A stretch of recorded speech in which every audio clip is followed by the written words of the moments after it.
இங்க பாருங்க குரு, இந்த வேலையில மட்டும் நீங்க இருந்தீங்கன்னா 6 மாசத்துல உங்களுக்கு இருக்கிற எல்லா கடனுமே அடைஞ்சிரும் குரு. அதுக்கப்புறம் நீங்க சந்தோஷமா திரும்ப வந்து காவியா கூட இருங்க. யார் வேணானா? 6 மாசம் தானே குரு. டேய், என்னடா ஈஸியா 6 மாசம்ன்ற? 6 மாசம்டா. 24 வாரம், 180 நாள், 4320 மணி நேரம்டா. குரு குரு குரு குரு போதும். நான் சொன்ன பட்ஜெட் லிஸ்டோட உங்க டைம் கணக்கு அதிகமா போகுது. போதும். தெரியுதா? என்னெல்லாம் காவியா பார்க்காம இருக்க முடியாதுடா அவ்வளவு நாள். என்ன குரு இப்படி பேசுறீங்க? டேய், இதெல்லாம் உனக்கு சொன்னா புரியாதுடா. நீ எல்லாத்தையும் பணத்தை மைண்ட்ல வச்சு யோசிச்சுட்டு இருக்க. பணம்லாம் இன்னைக்கு வரும், நாளைக்கு போகும்டா. என் கையில இப்ப பணம் இல்ல, அதை நான் ஒத்துக்கிறேன். ஆனா நான் கஷ்டத்துலலாம் இல்லடா. காலையில எழுந்ததும் காவிய முகத்துல தான்டா முழிக்கிறேன். அவளுக்கு என்ன தேவை எல்லாத்தையும் நான் செஞ்சு கொடுக்குறேன். சாயங்காலம் நான் வீட்டுக்கு போனேன்னு வையேன், எனக்காக காவியா அங்க வெயிட் பண்ணிட்டு இருப்பா. அவகிட்ட நான் கொஞ்ச நேரம் பேசினாலே அவ்வளோ ஹாப்பி ஆயிடுறேன்டா. இப்படிலாம் என் வாழ்க்கையில் நான் சந்தோஷமா இருந்ததே இல்லை தெரியுமா? இந்த ஹாப்பினஸ்க்கு முன்னாலாம் அந்த 2 லட்சம் ஒரு விஷயமே இல்லடா.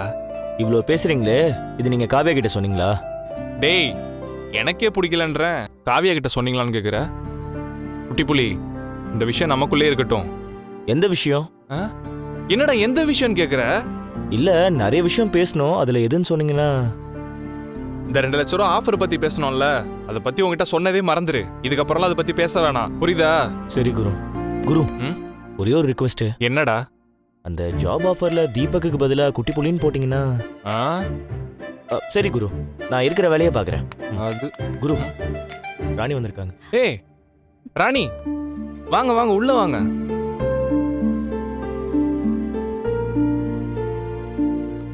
என்னாச்சு ராணி, ஏன் ஒரு மாதிரி இருக்கீங்க?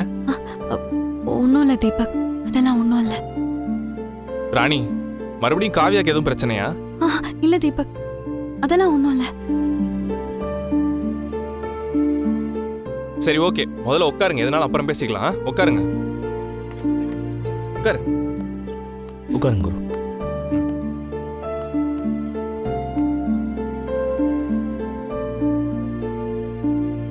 என்னாச்சு ராணி, ஏன் டென்ஷனாவே இருக்க? காவியா என்கிட்ட பேச மாட்டேங்கிறா தீபக். காவியா உன் கூட பேசாம இருக்காளா? ஒரு சின்ன பிரச்சனை, அதுல சண்டை போட்டுட்டு என்கிட்ட பேச மாட்டேங்கிறா. ஆச்சரியமா இருக்கு. உங்களுக்குள்ள என்ன பிரச்சனை அப்படி? அது வந்து சும்மா சொல்லு ராணி. நான் உத்தமனை பார்க்க போயிருந்தேன். உத்தமன்? குரு,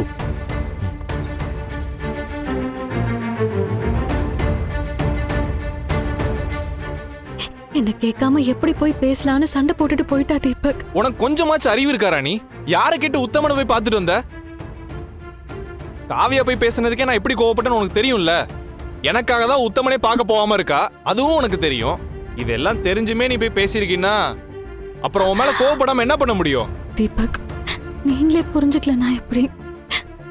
என் குடும்ப சூழ்நிலை அப்படி. என்னவா வேணா இருக்கட்டும் ராணி, நீ பண்ணது தப்புதான்.